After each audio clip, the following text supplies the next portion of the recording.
Come on, Jolene. You can't handle the drill. Just hold my towel. My sister's voice blasted through the loudspeaker hard enough to rattle the metal barricades lining the obstacle course. A few people laughed. A few more turned to look at me. The rest lifted their phones. I stood ankle-deep in churned-up mud near the starting lane, holding a clipboard covered in rain stains, zip ties, and volunteer notes. The course looked exactly the way obstacle courses are supposed to look after hundreds of runners tear through them. The mud pit was a mess. The rope climb was slick. The 10-foot wall already had brown handprints all over it. Real. Sabrina, meanwhile, looked like she had just stepped out of a fitness apparel commercial. Her white training shoes didn't have a single mark on them. Her matching teal workout set had her sponsor's logo printed across the chest. A local photographer crouched beside her while she angled her body toward the camera. Another guy held a ring light even though we were outdoors, because apparently sunlight wasn't good enough anymore. She smiled at her phone. Then she smiled at the crowd. Then she smiled at herself on the phone screen. 3 different audiences, 1 person. You guys see what I deal with? Sabrina said into the microphone. My big sister still won't run the course. A few more laughs. I looked down and tightened one bootlace, then the other. That was my answer. Sabrina hated when I did that, not because I ignored her, because I refused to give her content. Every influencer needs conflict. Every reality show needs a villain. Every family gathering somehow needed me standing quietly in the background while Sabrina performed. I wasn't interested. The loudspeaker crackled again. Seriously, Jolene, don't hurt yourself. The photographer laughed. So did my father. That one traveled farther than the microphone. I glanced toward the registration tent. Vance stood beside the sponsor banner wearing an event polo with race director stitched over the pocket. He had one hand wrapped around a coffee cup, and the other resting proudly on Sabrina's shoulder, like she had personally built the event, like she had personally hauled the steel barriers out of storage, like she had personally spent 2 nights checking waiver forms because the insurance company demanded corrections on 37 separate entries. She hadn't done any of that, but she was visible, and visible always beat useful in my family. A volunteer named Trevor jogged toward me holding a box of timing chips. Hey Jolene, Station 4 is missing 6 wristbands. I opened the clipboard, checked the inventory sheet, found the number, top shelf in the trailer. Left side, you're a lifesaver. No, I handed him the key. I'm just the person who labeled the shelves. He laughed and ran off. Simple problem, simple solution, my favorite kind. Across the field, Sabrina raised both arms as another group of participants gathered around her. The crowd loved her. To be fair, she worked hard at being loved. She knew everybody's names. She knew where every camera was. She knew exactly how long to hold a smile before looking away naturally. It was almost impressive. Almost. The obstacle course announcer called out her latest record time again. 4 minutes and 53 seconds. The crowd cheered. Sabrina bowed dramatically. I checked the course map hanging from a fence post. The numbers still matched, distances still matched, safety markers still matched. The world continued spinning. Funny how that works. A teenage volunteer walked up, carrying 2 cases of bottled water. Where do these go? Medical tent. Got it. He paused, then lowered his voice. Your sister always like this? I looked over at Sabrina posing with 3 participants. Which part? The microphone part. I thought about it. She'd use one at Thanksgiving if somebody let her. The kid laughed so hard he almost dropped a case. For a second, I laughed too. Then the microphone found me again. Jolene, here we go. The crowd turned, again. Sabrina pointed directly at me. You should come stand next to me. People are starting to think you're event staff. That one landed. Not because it was clever, because it was accurate. Most people there probably did think I worked for her. I had spent the previous 3 weeks doing everything nobody noticed. Parking permits, vendor contracts, portable restroom placement, emergency response planning, generator inspections. A receipt for $4,286.17 worth of temporary fencing was still sitting inside my truck. Nobody took pictures of that. Nobody ever does. The spotlight doesn't shine on logistics. It shines on whoever is holding the microphone. I started walking toward the start line. Not fast, not slow, just enough for people to notice. Sabrina grinned immediately. She thought she had finally dragged me into her show. Big mistake. The crowd shifted closer. Phones lifted higher. Even my mother stopped talking mid-sentence near the sponsor tent. I reached the edge of the starting platform. Sabrina extended a towel toward me with an exaggerated smile. Thanks, sis. The crowd chuckled.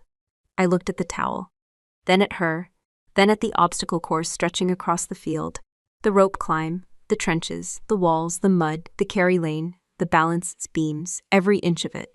Have you ever watched someone mistake attention for ability? Tell me in the comments. And if you enjoy stories about real strength, hard-earned respect, and family drama that actually mean something, remember our new stories premiere every day at 8:30 a.m. ET and 1:30 p.m. ET. Make us part of your daily routine. I handed the towel back, and that's when I finally got a good look at the timer hanging above the finish line. The giant digital timer hanging above the finish line flashed Sabrina's record again as volunteers reset the course for the next heat. 4:53. People kept stopping to take pictures of it. Nobody took pictures of the stack of waiver forms sitting inside the registration tent. Funny how that works. I stepped away from the starting platform and checked my phone. 3 missed calls from a fencing supplier. 1 text from a volunteer asking where the extra medical kits were stored. Another message from the portable restroom company confirming pickup instructions. Meanwhile, my sister was taking selfies with strangers. If you only looked at social media, you'd think Sabrina had built the entire event herself. That was the illusion. And she had gotten very good at selling it. The obstacle run wasn't supposed to be about fitness brands, sponsorship banners, or follower counts. It started years before Sabrina ever posted her first workout video. The event belonged to our grandfather. At least it was supposed to. Grandpa Raymond served in Korea. He rarely talked about it. When he did, he skipped over the combat stories and talked about the people instead. The mechanic who shared cigarettes. The medic who hadn't slept for 2 days. The kid from Iowa who carried extra water because somebody else always forgot theirs. His stories were never about being the toughest guy in the room. They were about showing up. After he passed away, my father started the charity obstacle run to raise money for local veterans. Back then it was simple, a few hundred runners, a barbecue, some donated prizes. A folding table covered in paper registration forms. People came because they cared. Then social media arrived. Then sponsors arrived. Then Sabrina arrived. Now there were branded tents, promotional videos, influencer partnerships, and enough professionally printed banners to decorate a minor league baseball stadium. The charity was still there, technically. But it felt more like a prop every year. A volunteer handed me a radio. Course Marshal 3 needs confirmation on the water station. I pressed the button. Tell them refill shipment is behind the medical tent. Copy. Problem solved. Again, 3 weeks earlier, I had landed back in the States after a deployment that felt 3 years longer than it actually was. Combat engineers don't spend much time worrying about internet engagement rates. Most days we worry about whether equipment works, whether routes are safe, whether everyone gets home. Useful priorities. The first thing I saw after getting off the plane wasn't a welcome banner. It was a text from Mom. Need help with obstacle run setup. No hello, no welcome home. Straight to work. At least she was consistent. By the second day, I was hauling steel barricades from storage. By the 4th day, I was reviewing permit revisions from the county office because somebody had submitted an outdated site map.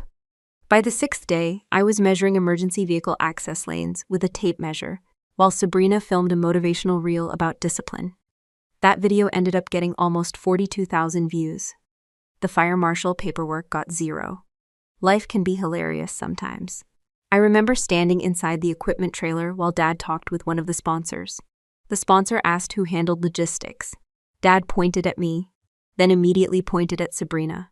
She's the face of the event.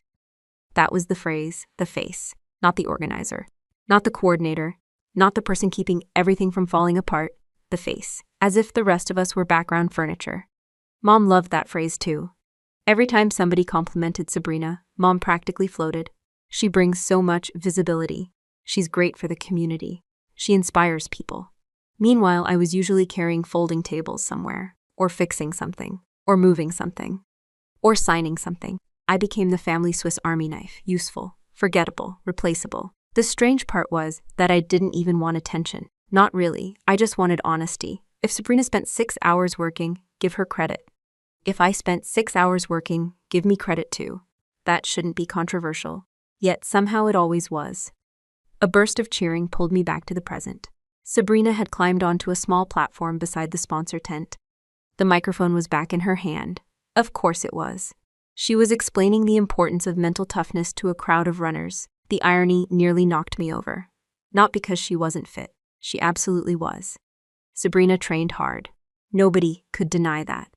But there is a difference between training to look strong and training, because failure carries consequences.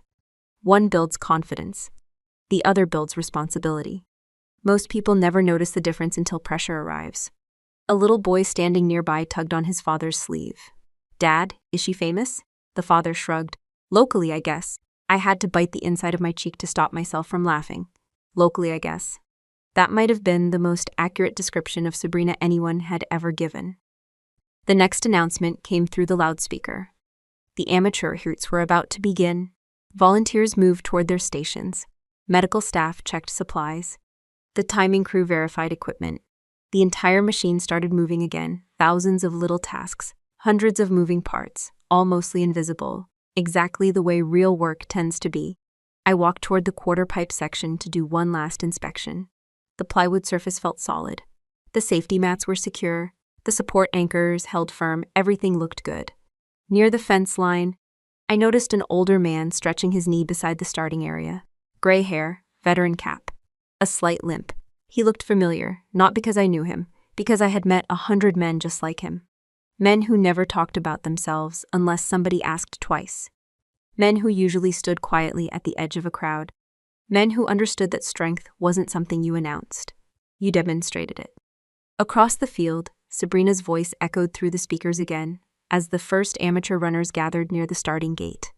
And, for the first time that day, I noticed her camera crew moving toward the same section where the older veteran was standing. I slowed my pace as I watched Sabrina's camera crew drift toward the older veteran near the quarter pipe wall. That feeling in my gut wasn't concern yet, just suspicion. The amateur heat hadn't started, so the course announcer spent the next few minutes hyping the crowd while volunteers cleared the lane. Meanwhile, Sabrina got exactly what she wanted. Another audience. Her record run had happened 20 minutes earlier, 4 minutes and 39 seconds, 14 seconds faster than her previous mark. The crowd loved it. The drone camera followed her across every obstacle. The photographer caught her leaping over the trench section. Somebody had already uploaded highlight clips before the mud on her shoes had time to dry. Modern efficiency. I had watched the run from the sideline cuts. To be fair, she performed well. She knew every obstacle. She knew every camera angle too. At the 6-foot wall, she paused for half a second so the photographer could reposition. At the rope climb, she flashed a smile. At the finish line, she raised both arms before she even looked at the timer. The entire thing felt less like a race and more like a commercial. The crowd didn't seem to mind. Most people never do. The amateur runners began moving toward the starting gate. Some looked nervous. Some looked excited. One guy was stretching like he was preparing for the Olympics, despite wearing cargo shorts and an old fishing tournament t-shirt. God bless local charity events. The older veterans stepped into line near the middle of the group. The limp was more noticeable now, nothing dramatic. Just enough stiffness in one knee to tell a story. The kind of story most people never ask about. I checked his registration information on my clipboard. Silas Warren, age 67, former Army, emergency contact listed as nobody. That one caught my attention. Nobody. Not a spouse, not a child, nobody. The starting horn blasted. The runners surged forward. The crowd cheered. I moved toward the quarter pipe section because it usually created the first bottleneck. People underestimate walls. Gravity rarely returns the favor. The first runners cleared it without much trouble. Then more followed. The obstacle began collecting spectators. Phones appeared. Comments started flying. Advice too. Everyone becomes an expert when standing safely on the ground. A few minutes later, Silas reached the wall. He slowed, placed one foot against the ramp, tried to drive upward, made it halfway. Then slid back down. No panic, no frustration. Just another attempt. The crowd encouraged him. A few volunteers moved closer in case he needed assistance. Silas nodded politely, then tried again. And that's when Sabrina appeared, microphone in hand, phone camera running, smile activated, the entire package. "All right, guys," she said to her live stream audience. "This is actually a perfect learning opportunity." I immediately stopped walking, not because of what she said, because of the tone. I knew that tone. The one she used whenever she wanted to sound helpful while quietly making someone look bad. Silas attempted the wall again. Another slides as another reset. The live stream camera zoomed closer. See, this is what happens when people rely on effort instead of proper technique. A few awkward chuckles came from nearby spectators. Silas kept looking at the obstacle, not at her. The difference mattered. Sabrina continued. You can't just show up and hope for results. More laughter. Less confident this time. Even the camera operator looked uncomfortable. Silas finally glanced toward her. Not angry, just confused. Like he wasn't sure why he had suddenly become part of the show. I felt my jaw tighten. Hard. A volunteer standing beside me muttered quietly, "Come on." I agreed, silently. Sabrina crouched slightly near the wall, still filming. Still smiling, still performing. Fitness isn't magic, guys. It takes discipline. A lot of people don't put in the work and then wonder why things don't improve. There it was. The joke. The crowd understood exactly who she meant. Nobody said anything. That somehow made it worse. Silas stood there, breathing steadily, while a woman 20 years younger turned him into content. A man who had probably spent more years serving others than Sabrina had spent taking selfies. A man who showed up anyway, despite the limp, despite the pain, despite having absolutely nothing to prove. And somehow he was being treated like a cautionary example. My father appeared near the crowd. Of course he did. Sabrina always attracted him like a magnet. He listened to her speech, then nodded, like she had just shared valuable wisdom, not public humiliation, wisdom.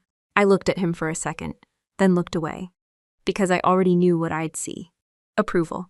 The same approval Sabrina had received her entire life. The same approval that somehow never depended on how she treated people. Silas finally made another attempt. His foot slipped. He dropped back down. A few people clapped encouragement. One volunteer offered help. Silas smiled politely. Got one more try in me. The crowd liked that. You could hear it. People respect effort, real effort. Not the kind packaged for social media, the kind that costs something. Sabrina lifted the microphone again, still chasing the moment, still unable to leave it alone. Remember, everybody, excuses don't climb walls. That did it. The words weren't even the worst part. It was the certainty, the complete confidence that she had earned the right to judge somebody else's struggle. Silas looked down for a second. Just a second. But I saw it. And once I saw it, I couldn't unsee it. The crowd saw it too. Not everyone. Enough. The energy changed, small at first. Subtle conversations got quieter. Smiles faded. People shifted uncomfortably.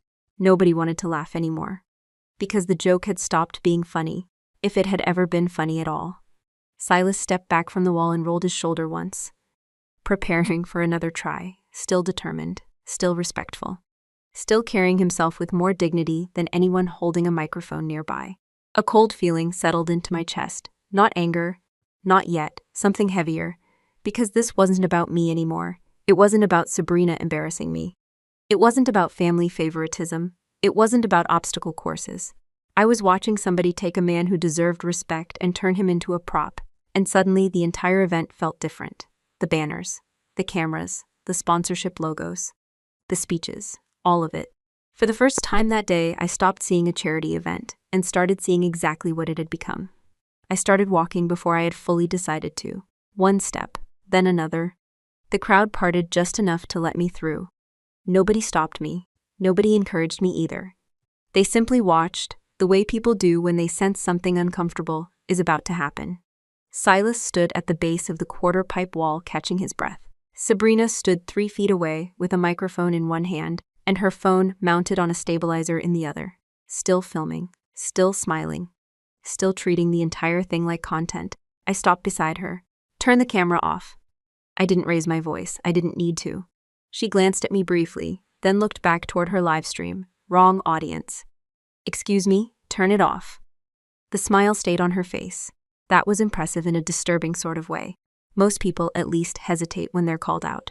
Sabrina somehow treated criticism like an invitation. Oh, come on. She laughed into the microphone. You guys hear this?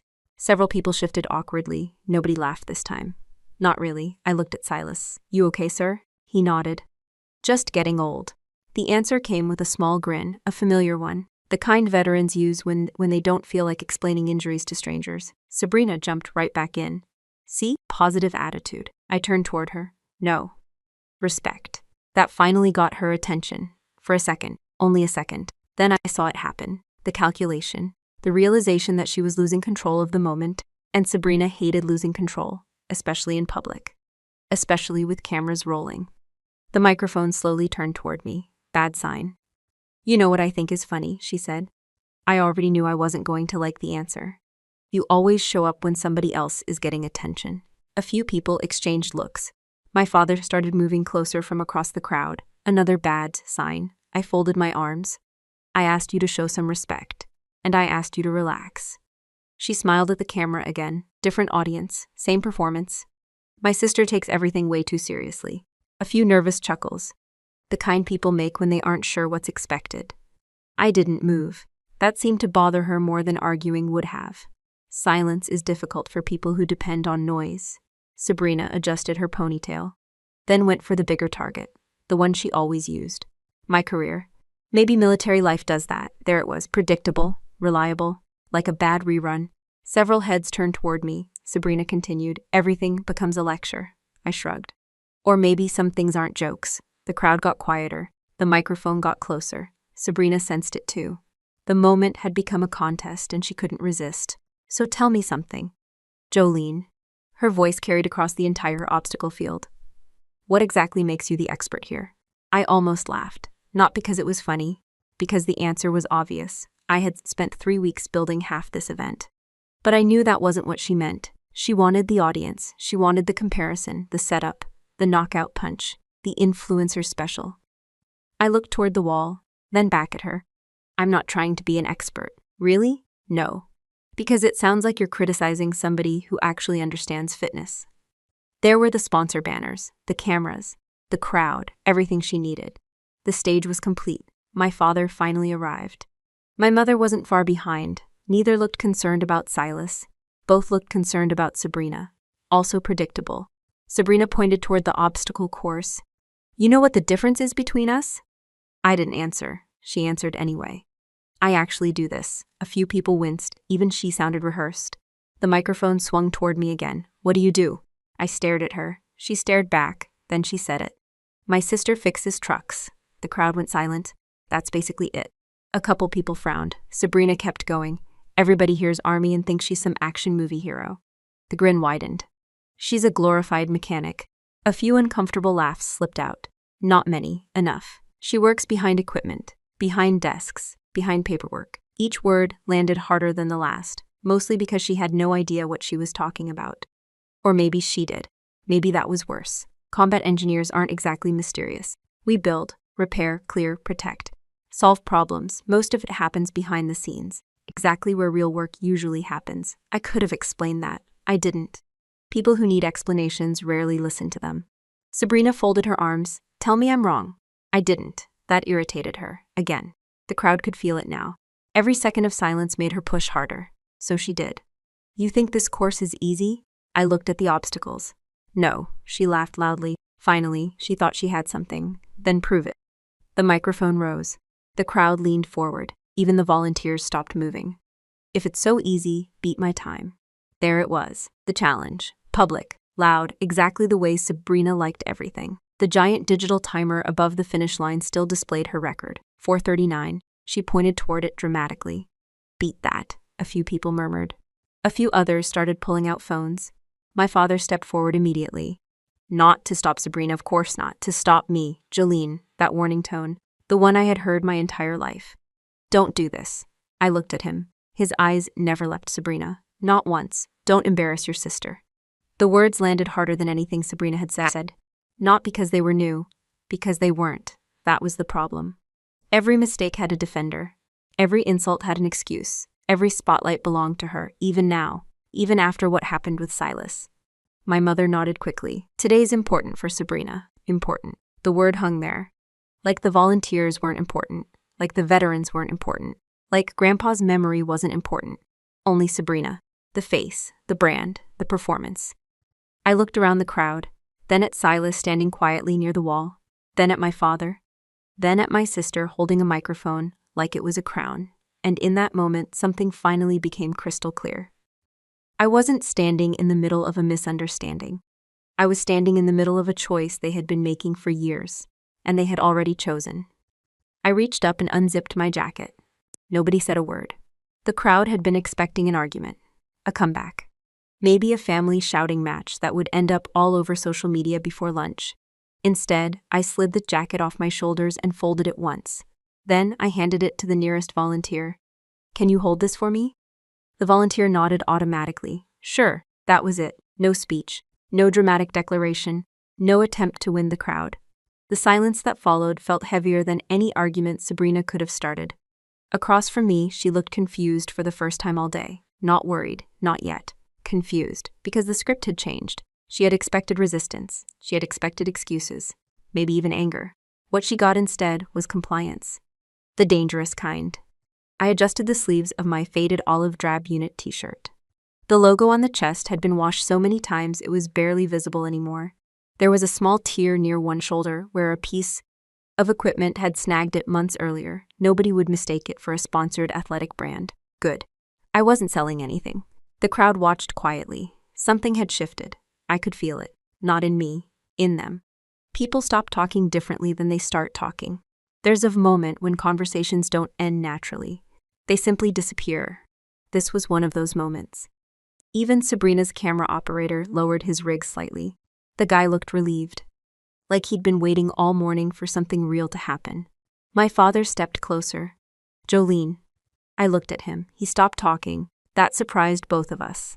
For a second, I could see him trying to figure something out. Not about the obstacle course, about me. The problem was that Dad had spent most of my adult life looking in the wrong direction. He knew Sabrina's follower count. He knew which local magazine had featured her. He knew which sponsors paid for her promotional posts. But he didn't know much about what happened after I put on a uniform. Most families ask questions. Mine mostly assumed. Combat engineer became truck mechanic. Deployment became work trip. Military service became Jolene's thing. Simple, convenient, incorrect. I wasn't angry about it anymore. That part had burned out years ago. What remained was clarity, and clarity is much quieter. Sabrina recovered first. She always did. The microphone came back up. "Wait." She laughed nervously. "You aren't actually doing this, are you?" I didn't answer. I was checking the course, the same way I'd checked it 3 times that morning. Start lane, mud crawl, rope section, trench crossing, carry station, quarter pipe, wall climb, balance obstacle, fish chute. 8 obstacles, 1 route, nothing complicated. A volunteer jogged over carrying a clipboard. "Jolene, do you need a registration waiver?" I shook my head. Already signed. Of course I had. I'd signed mine during setup. Because paperwork matters. The Army teaches a lot of lessons. One of them is that paperwork eventually finds everyone. The volunteer nodded and walked away. Sabrina watched him leave, then looked back at me, still searching for a reaction, still hoping to regain control. "You haven't trained for this." I almost smiled. Not because she was wrong, because she genuinely believed that. To Sabrina, training happened in front of mirrors, in front of cameras, in front of audiences. The idea that somebody could prepare without documenting it seemed impossible to her. A month earlier, I had spent 9 hours helping unload construction materials in temperatures that made the steel burn your hands. 3 months earlier, I had carried equipment across terrain that didn't care about comfort. 2 weeks before coming home, I had worked through 36 straight hours with less sleep than most people get during a red-eye flight. None of that was content. It was just Tuesday. The difference between us wasn't strength. It wasn't even discipline. The difference was purpose. Sabrina trained to be seen. I trained to be useful. The crowd continued watching. Nobody seemed interested in their phones anymore. That was new. The obstacle course announcer looked unsure whether he should intervene. The medical team stood near the aid station, pretending not to stare. Even my mother had stopped trying to manage appearances. A rare event. She looked nervous, not for me, for the image, for the possibility that something unpredictable was about to happen in front of hundreds of people. Unpredictability was her least favorite thing in the world. I walked toward the starting lane, 1 step, then another. The mud squished beneath my boots. The crowd naturally moved aside. No one told them to. They simply did. That caught my attention. Respect often arrives quietly, sometimes before people even realize they're offering it. Behind me, Sabrina tried one last time. "You know my record is 439, right?" I kept walking. "Jolene, nothing." "You're seriously doing this?" Still nothing. The announcer finally spoke into his headset, then looked toward the timing crew. The timing crew looked toward me. I nodded once. That was enough. The digital system reset. The giant display above the finish line flashed zeros. Several people noticed. A ripple moved through the crowd, the kind that happens before a storm, not panic, expectation. Near the quarter pipe wall, I saw Silas standing with one hand resting on the railing. He wasn't watching Sabrina, he was watching me. When our eyes met, he gave a small nod. Not encouragement, not pressure, recognition. One professional seeing another, nothing more. Nothing less. That meant more to me than every cheer Sabrina had received all day. I stepped into the starting box. The white line sat inches from my boots. The course stretched ahead. The obstacles looked smaller now, simpler, cleaner. My breathing slowed. The crowd disappeared. The microphones disappeared. The family drama disappeared. Even Sabrina disappeared. Years of training had a strange effect on the mind. When the moment arrives, everything unnecessary gets removed. Noise becomes background. Emotion becomes information. Focus becomes automatic. I rolled my shoulders once, flexed my hands, checked the first obstacle, then the second, then the third. The starter raised the horn. And somewhere behind me, for the first time all day, Sabrina stopped talking. The horn blasted through the speakers. My body moved before the sound finished echoing. The first 20 feet disappeared beneath my boots almost automatically. I wasn't sprinting the way Sabrina had sprinted earlier. I wasn't trying to impress anybody. I wasn't trying to look fast. I was trying not to waste movement. There is a difference. The mud crawl came first. Most runners slowed down before entering it. They hesitated. They looked for the cleanest path. Some even tried to stay dry. A losing strategy. I dropped immediately, chest low, elbows driving, legs pushing. The mud wasn't an obstacle anymore. It was simply terrain. 3 seconds later, I was through. The crowd cheered. Then the cheering faded. Not because anything dramatic happened. Because people started paying attention. The rope climb stood directly ahead. Earlier that morning, I had watched Sabrina attack it with speed. She jumped aggressively, gained momentum, and climbed quickly. It looked great on camera. I grabbed the rope and climbed without the jump, hand, foot, economical, controlled. By the time spectators expected me to accelerate, I was already touching the platform. No wasted energy, no unnecessary motion. I dropped down the opposite side and headed toward the trench crossing.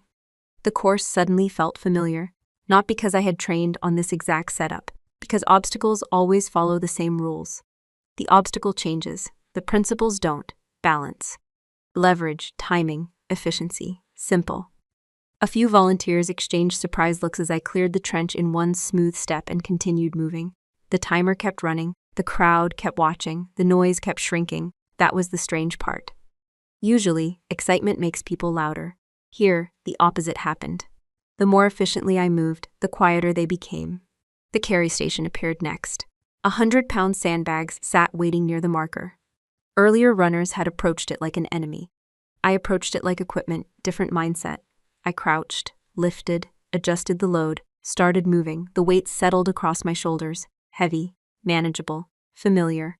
During deployment, nobody hands you equipment based on comfort. You carry what needs carrying. The sandbag didn't care about motivation speeches. Physics rarely does.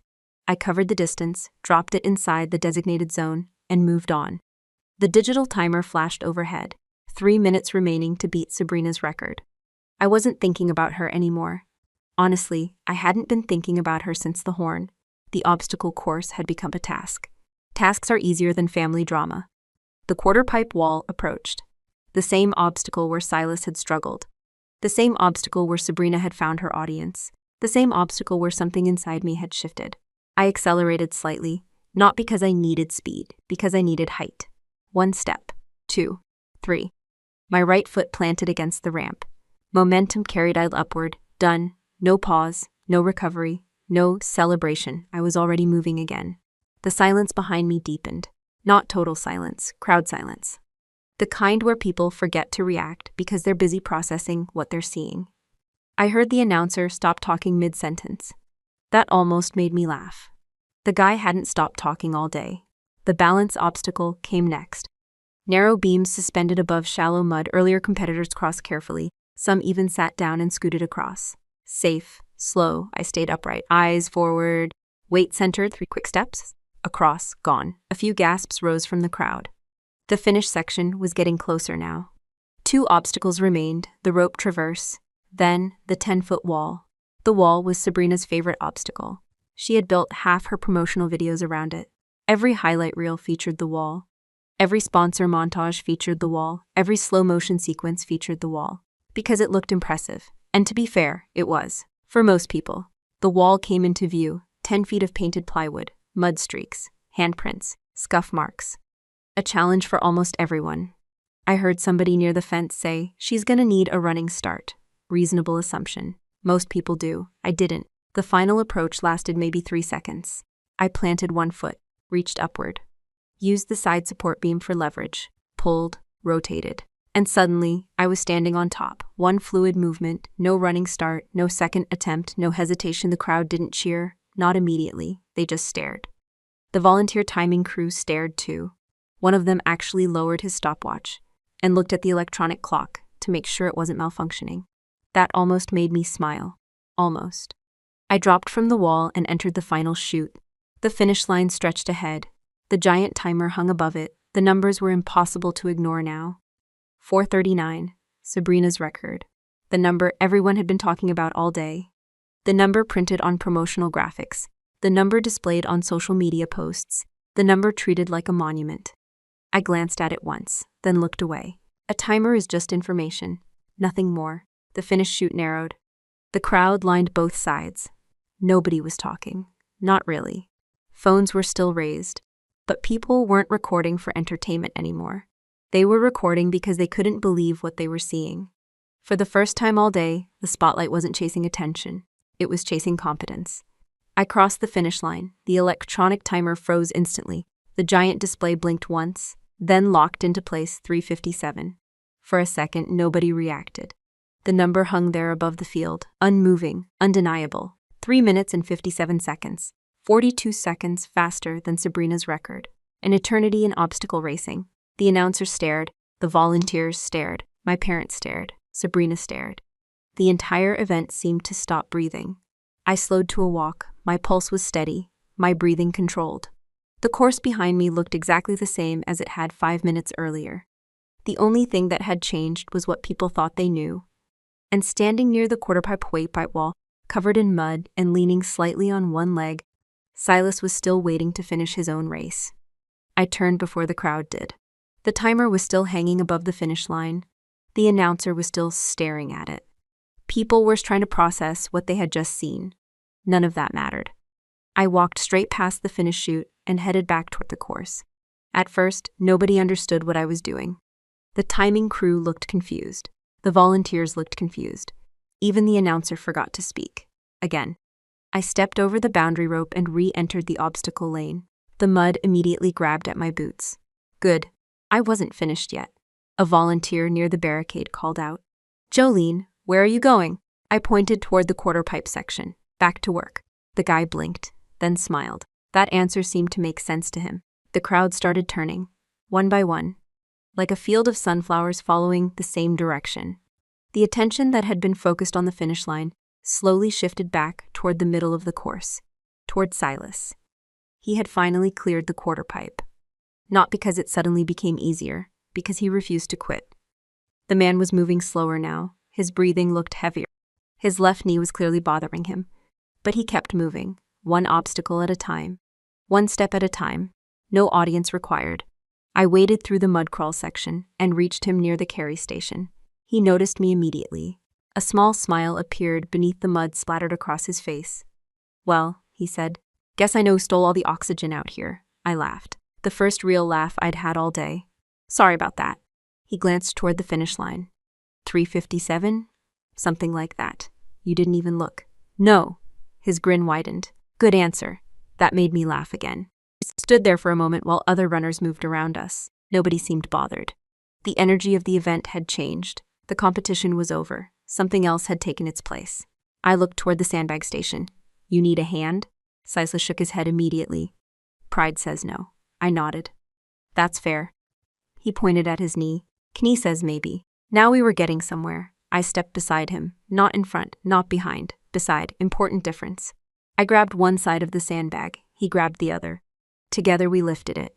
Problem solved. No speeches required. The crowd watched quietly. The silence felt different than before. Earlier, it had been anticipation. Now it felt like respect. Silas adjusted his grip. You military? Combat engineer. His eyebrows rose. Army? Army. He nodded once. That was enough. Veterans have a funny way of communicating. Sometimes an entire conversation fits inside a single nod. We carried the sandbag through the station, dropped it into the marked zone, continued walking. Not rushing, not racing, just moving. The course that had looked so dramatic from the outside suddenly felt very small. Because the real story had never been the obstacles. The real story was how people treated each other while facing them. A few feet ahead, the balance beams waited. Silas stopped, studied them, exhaled slowly. You know what bothers me? What's that? I used to run these things for fun. I looked at him. I believe it. No, seriously. He laughed. There was a time I would have been annoyed by finishing second. Today you're annoyed by gravity. Exactly. We both laughed. The crowd laughed too. A gentle laugh. Human. Not mocking, not forced. Just people enjoying a moment. Silas stepped onto the beam. His balance wobbled. I stayed close enough to help if needed. Far enough to respect him if not. Another important difference. Halfway across, he looked over. You know, grandmother would have enjoyed this. That caught me off guard. Few years. Silas nodded. Volunteer events, veterans hall, community stuff. A smile crossed his face. He wasn't loud either. Something tightened in my chest. Not pain, something warmer. Because for the first time all day, somebody was talking about Grandpa instead of the event. About the band, not the brand. The beam ended. We stepped onto solid ground. Only one obstacle remained. The final stretch. Behind us, the crowd had quietly migrated along the fence line. Almost everyone was watching now. Not the timer, not Sabrina, not the sponsors. I glanced toward the starting area. My father stood motionless. The microphone was gone. The smile was gone. The certainty was gone too. For the first time all day, he looked like a man seeing something he should have noticed years ago. My mother stood beside him. Her expression wasn't embarrassment. It wasn't disappointment. It looked closer to realization. A difficult thing to witness in real time, especially when it arrives late. Across the field, Sabrina remained near the finish area. Nobody was taking pictures with her anymore. Nobody was asking about her record. Nobody cared about 4 minutes and 39 seconds. The record still existed. Technically. But a record are fragile things. Character lasts longer. Silas reached the final obstacle. The low cargo net climb, nothing complicated, just tiring. He paused, looked at me, then looked at the crowd. You know they're all watching. I shrugged, probably. You planning to carry me? Nope, good. He laughed. That would have been humiliating. Agreed. He climbed, slowly, carefully, successfully. The crowd started clapping before he even reached the top. Then louder still. The applause rolled across the course like a wave, not because he was fast. Because everybody understood what they were seeing. Effort, perseverance, dignity. The things that never fit neatly into highlight reels. Cecil stepped down from the final obstacle and entered the finish chute. I stayed beside him, matching his pace, nothing more, nothing less. The applause became deafening. People stood, cheered, whistled. Some volunteers were crying. One of the medics was openly wiping her eyes. Silas crossed the finish line. Then I crossed beside him. The roar that followed had absolutely nothing to do with obstacle racing. And for the first time all day, the loudest sound at the event wasn't coming from a microphone. The applause lingered long after Silas crossed the finish line. Not the loud kind, not the dramatic kind. The kind that slowly settles into people. The kind that changes a room, or in this case, an entire field. Silas shook a few hands as volunteers gathered around him. Someone handed him a bottle of water. Another volunteer offered him a folding chair. The medic, who had been wiping her eyes a few minutes earlier, insisted on checking his knee. Silas accepted all of it with the same expression. Grateful, embarrassed, amused. Veterans are funny that way. You can drag them through mud, exhaustion, and 20 years of bad knees. Compliments still make them uncomfortable. I stayed beside him until the crowd started spreading out again. The event was slowly returning to normal, or at least trying to. That's when Sabrina finally found her voice. Well, she laughed awkwardly into the microphone. Nobody responded. Bad sign. She tried again. I mean, obviously, there are some things people should understand. Still nothing. The crowd had listened to her all morning. Now they were listening differently. A dangerous change for someone who built a career on attention. Sabrina pushed forward. The course conditions were different. A few people exchanged looks. The mud shifted. More silence. The timing system should probably be reviewed. That one actually got a reaction. Unfortunately for her, it wasn't agreement. One of the timing volunteers laughed out loud. Not intentionally. It just slipped out. The poor guy immediately looked guilty. The crowd laughed too. Not cruelly, just honestly. Everybody there knew the timing system worked. I had tested it myself 3 times before the event started. Sabrina's smile weakened. The microphone lowered slightly. For the first time all day, she looked like somebody who didn't know what to say next. The strangest part was that nobody attacked her. Nobody booed. Nobody argued. People simply stopped treating her like the center of the universe. And she had no defense against that. Attention had always been her oxygen. The event staff started breaking down equipment. Volunteers folded tables. Sponsors packed display materials. The obstacle course suddenly looked smaller than it had a few hours earlier. Funny how perspective works. I was helping load water coolers into a utility trailer when I heard someone approaching behind me. Heavy footsteps. Familiar footsteps. Dad. I kept working. The cooler weighed maybe 40 pounds. Nothing serious. I lifted it into the trailer and secured it. Then I reached for another. The voice. Not angry. Not defensive. Uncertain. That was new. I turned around. Dad stood there with his hands shoved into his pockets. For a man who had coached high school athletes for nearly 30 years, he suddenly looked uncomfortable standing on a patch of grass. Neither of us spoke for a few seconds. Then he nodded toward the course. That was impressive. I waited, because I knew there was more. There always is. He cleared his throat. I always knew you were tough. There it was. The revision, the rewrite, the attempt to quietly edit history. People do it all the time. The human mind hates being wrong, especially when being wrong lasts for years. I looked at him calmly, not angry, not hurt, just clear. The same way you look at a Ratude sign. The information is there. You don't need to argue with it, Dad. He nodded. Strength isn't about being the loudest person on a microphone. His eyes dropped slightly. It's about who you lift up when nobody's watching. Silence, real silence, not awkward silence. The kind that arrives when somebody finally hears something they needed to hear. Dad looked toward the obstacle course, toward the finish line, toward Silas talking with a group of volunteers. Then back at me. For a second, I thought he might actually say something meaningful. An apology maybe. An acknowledgement. Something. Instead, he simply nodded. Because some people spend so many years avoiding difficult truths that they don't know what to do once they find one. My mother approached next, slowly, carefully, like she was crossing a frozen lake. Your grandfather would have been proud. I smiled politely. Thank you. She waited, probably expecting more. There wasn't any more. The boundary had already been set. Not with anger, not with punishment. Just distance. Healthy distance. The kind that finally allows people to experience the consequences of their own choices. My mother looked disappointed. Dad looked confused. Neither of them looked angry. Oddly enough, that made it easier. I picked up my jacket from the volunteer who had been holding it all afternoon.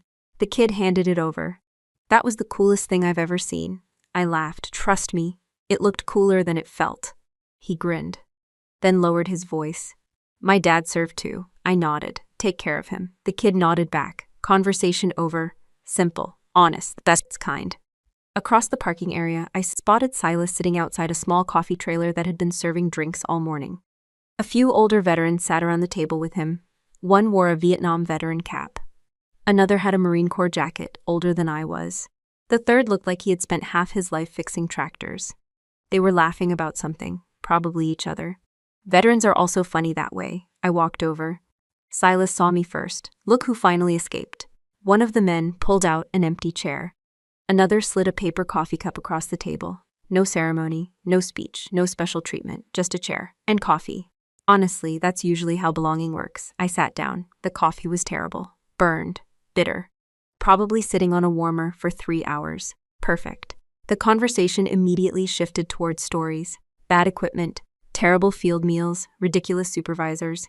Every military branch represented itself exactly as expected, by insulting the other branches. Some traditions survive everything. I laughed more during the next 30 minutes than I had during the previous 3 weeks. Not because anyone was trying to impress anybody. Nobody cared about records. Nobody cared about followers. Nobody cared about who got the microphone. They cared about character. about showing up, about helping people when they needed it. The same lessons Grandpa Raymond's spent his entire life teaching. As the afternoon sun started dropping lower across the emptying field, I looked back toward the obstacle course one last time. The sponsor banners were coming down, the cameras were gone, the crowd had moved on, the noise had disappeared. Only the people remained. And in the end, that was the lesson. The loudest person in the room usually gets the attention. But the person who helps others cross the finish line earns respect. One lasts for a moment. The other lasts a lifetime. A few weeks after the obstacle run, people were still talking about the record. That surprised me, not because it happened, because they were talking about the wrong part. Whenever someone recognized me around town, they almost always brought up the same thing. You're the woman who ran the course in 3:57. Or, you're the one who beat the influencer. Or my personal favorite. I saw that video online. That was insane.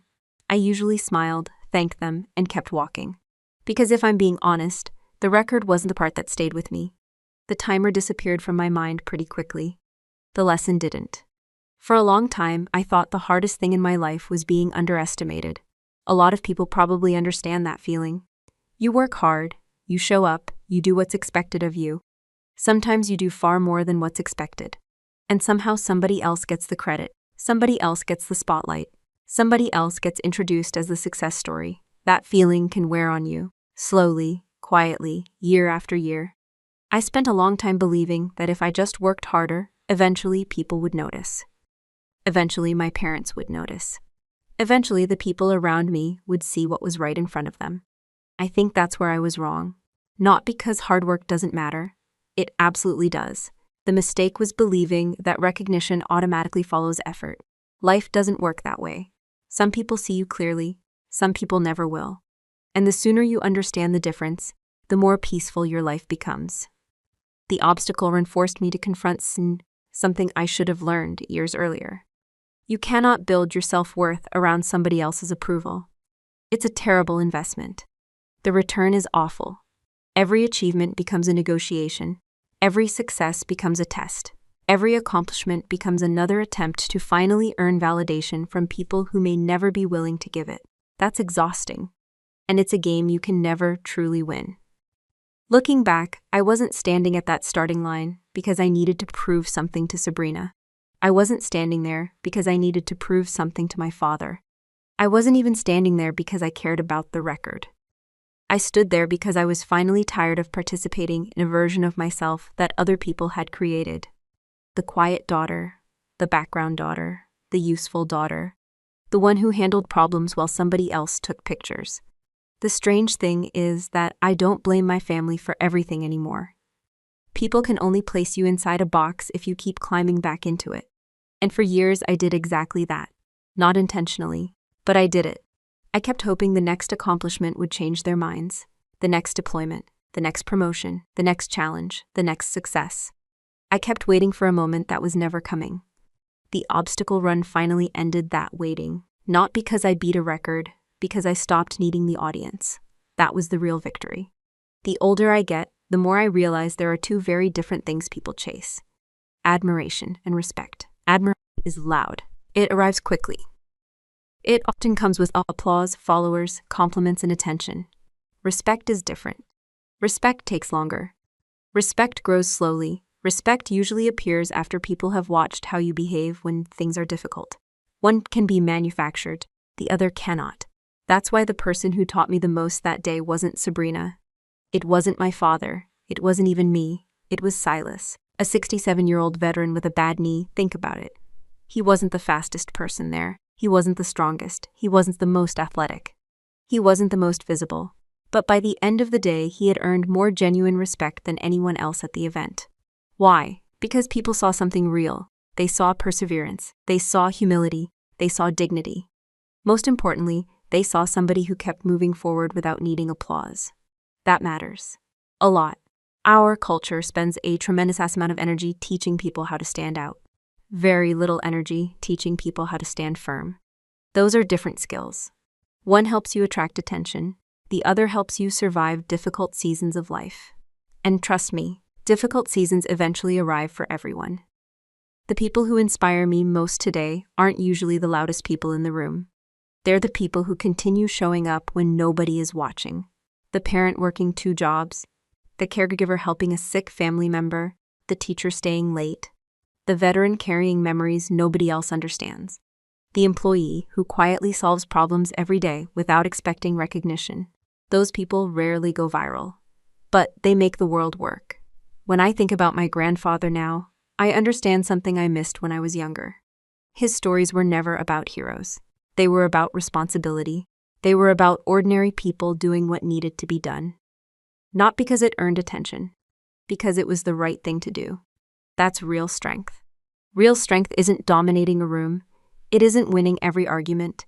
It isn't making other people feel small. And it definitely isn't holding a microphone.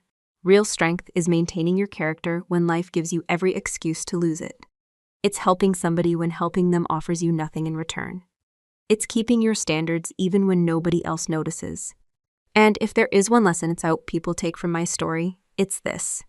The greatest victory in life is not proving your value to people who doubt you. The greatest victory is finally recognizing your value, even if they never do. One of the reasons I wanted to share this story is because most people will never find themselves standing at the starting line of an obstacle course with a microphone pointed at their face. But almost everyone will find themselves dealing with a Sabrina. Maybe not the exact same version. Maybe not a fitness influencer. Maybe not a family member. But the type exists everywhere. You probably know one already. The coworker who somehow gets credit for work they barely touched. The manager who appears when success arrives and disappears when responsibility shows up. The relative who dominates every family gathering and somehow turns every conversation back to themselves. The friend who constantly needs to be the center of attention. Different people, same pattern. And if you're anything like I used to be, your first instinct is probably to fight it. You want to correct the record. You want to defend yourself. You want people to know the truth. That's understandable. The problem is that most attention-driven people are incredibly experienced at playing that game. In fact, they often want you to play. Think about it. Every argument gives them more attention. Every public confrontation gives them another audience. Every emotional reaction creates more drama, and drama is often the currency they trade in. One of the biggest lessons I learned is this. Never compete with someone whose entire identity depends on attention. You cannot win that contest. Because you're playing for different prizes. You're trying to solve a problem. They're trying to stay in the spotlight. Those aren't the same objective. The obstacle course was actually a perfect example. Sabrina believed the challenge was about proving who was stronger. I wasn't trying to prove anything. I was trying to stop participating in a game that never benefited either of us. That's a lesson that applies far beyond family relationships. I've seen it in workplaces. I've seen it in military units. I've seen it in community organizations. I've seen it online every single day. Some people spend enormous amounts of energy building an image. Other people spend that same energy building competence. At first, the image usually wins. That's the frustrating part. The image gets noticed faster. The image attracts attention. The image creates excitement. Meanwhile, competence is usually quiet. Competence often looks boring. Competence is somebody checking paperwork while another person takes photographs. Competence is somebody staying late to solve problems nobody else wants. Competence is consistency, and consistency rarely goes viral. But here's the thing. Life is incredibly good at exposing the difference over time. Maybe not today, maybe not next month. But eventually, the employee who knows how to solve problems becomes valuable. The employee who only knows how to look valuable eventually gets exposed. The leader who serves others earns trust. The leader who serves their own ego eventually loses it. The friend who shows up during difficult times becomes family. The friend who only shows up when things are fun becomes a memory. Time reveals everything. One of the questions I ask myself now is surprisingly simple. Am I spending more energy looking capable or becoming capable? That's a useful question. Because modern life constantly encourages us to focus on appearances. We see carefully edited success stories everywhere. Perfect careers, perfect relationships, perfect bodies, perfect lives. Most of it isn't real, or at least not complete. Nobody posts the mistakes. Nobody posts the setbacks. Nobody posts the long nights spent learning skills that eventually create success. They post the highlight reel, not the practice. What happened at the obstacle course reminded me that the practice matters more. A lot more. When pressure arrives, appearances stop helping. Preparation starts helping. When a crisis happens at work, nobody cares who had the best social media profile. They care who knows what they're doing. When a family emergency happens, nobody cares who looked impressive at the reunion. They care who shows up. When life gets difficult, competence becomes visible very quickly. Another lesson that changed my perspective involves recognition. Many people are waiting for somebody else to finally notice their effort. A boss, a parent, a spouse, a friend, a community. And while recognition feels good, it can become dangerous when we depend on it. Because some people are never going to give you the acknowledgement you deserve. Not because you're failing, because they aren't capable of seeing you clearly. Once I accepted that, a lot of frustration disappeared from my life. I stopped measuring my value based on who noticed. I started measuring it based on whether I was living according to my own standards. That's a much more stable foundation. And if you're listening to this right now while dealing with your own version of a Sabrina, I want you to remember something. You do not have to participate in every competition someone else creates. You do not have to defend yourself against every unfair opinion. You do not have to win every argument. Sometimes the strongest move is to quietly keep building your skills, your character, and your life. Because eventually there comes a moment when reality walks into the room. And when that moment arrives, competence speaks for itself. No microphone required.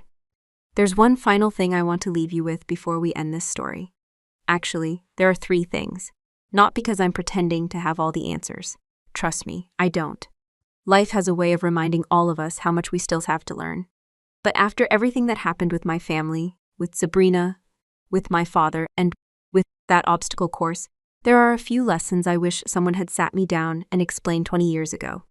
It would have saved me a lot of frustration. The first lesson is this. Do not build your life around being recognized. I know that sounds strange. Most of us grow up hearing the opposite. Work hard. Do the right thing. Eventually people will notice. Sometimes they do. Sometimes they don't. The problem begins when recognition becomes the goal instead of the byproduct. When that happens, your happiness becomes dependent on other people's decisions, other people's opinions, other people's attention, other people's approval. That's a dangerous place to live, because those things are completely outside your control. I spent years hoping my parents would finally see me differently. Every accomplishment felt like another application for approval. Every success felt like evidence I needed to submit. Every challenge felt like another chance to finally earn validation. The exhausting part wasn't the work. The exhausting part was the waiting. Waiting for somebody else to confirm something I should have already known about myself. If you're listening right now and you're still waiting for somebody's approval, I want you to hear this clearly. Your value does not increase when somebody recognizes it, and it does not decrease when somebody ignores it. The second lesson is one that has helped me understand people much better. Pay attention to how someone treats people who cannot benefit them. Not their boss, not their customers, not their audience, not the people they want something from. Look how they treat the person who has nothing to offer. That tells you almost everything you need to know. Think back to Silas. That moment at the quarter-pipe wall wasn't really about fitness. It wasn't about obstacle racing. It wasn't about age. It wasn't about winning. It was a character test. The same test life quietly gives all of us. Every single day. How do we respond when somebody struggles? How do we respond when somebody is slower than us? How do we respond when somebody is vulnerable? Do we help? Do we encourage? Do we show respect? Or do we use their difficulty to make ourselves feel bigger? Most people reveal who they are during those moments. Not when life is easy, not when cameras are rolling, not when everything is going according to plan. Character shows itself when somebody else's weakness becomes visible. That's where the truth usually lives. The third lesson might be the hardest one. Especially for people who grew up in difficult families. You are allowed to create boundaries, even with family, maybe especially with family. For years, I misunderstood boundaries. I thought boundaries were punishment. I thought boundaries were rejection. I thought boundaries meant cutting people out of your life. That's not what healthy boundaries are. A boundary simply tells people where your responsibility ends and theirs begins. That's all. A boundary says, I love you, but I won't participate in this behavior anymore. I respect you, but I won't allow myself to be treated this way. I care about you, but I won't keep sacrificing my peace to protect your comfort. Healthy people understand boundaries. Unhealthy people often get angry about them. That's because boundaries remove access, not love, access. There's a difference. One of the most important decisions I made after that obstacle course was choosing not to return to the same family dynamic. Not because I hated anyone, not because I wanted revenge, not because I was angry. I simply stopped volunteering for a role that no longer fit. The role of the invisible daughter, the fixer, the backup plan, the supporting character in somebody else's story. I left that role behind. And honestly, life became much lighter afterward. Now, before we finish, I want to speak directly to the people who may have seen themselves in parts of this story. Maybe you're the person who works the hardest and receives the least credit. Maybe you're the reliable one everyone depends on. Maybe you're the person who solves problems quietly while somebody else gets applause. Maybe you've spent years feeling overlooked. If that's you, I want to remind you of something important. Being overlooked does not make you less valuable. Being ignored does not make you less capable. Being underestimated does not make you less worthy. Sometimes it simply means you're surrounded by people who don't know how to recognize value unless it's attached to a spotlight. Don't let their blindness become your self-image. Keep building your skills. Keep building your character. Keep building your life. Because eventually reputation fades, attention moves on, trends change, audiences leave. The things that remain are much simpler: trust, integrity, competence, character. Those things survive. And if I could leave you with one final sentence from everything you've heard today, it would be this: the world is full of people who want to be noticed. Be one of the few people who can be trusted. If this story meant something to you, take a moment to subscribe to the channel. We share stories like this every day. Stories about family, character, respect, resilience, and the choices that shape our lives. Turn on notifications, join our community, and don't miss the next premiere. You never know which story might arrive at exactly the right moment.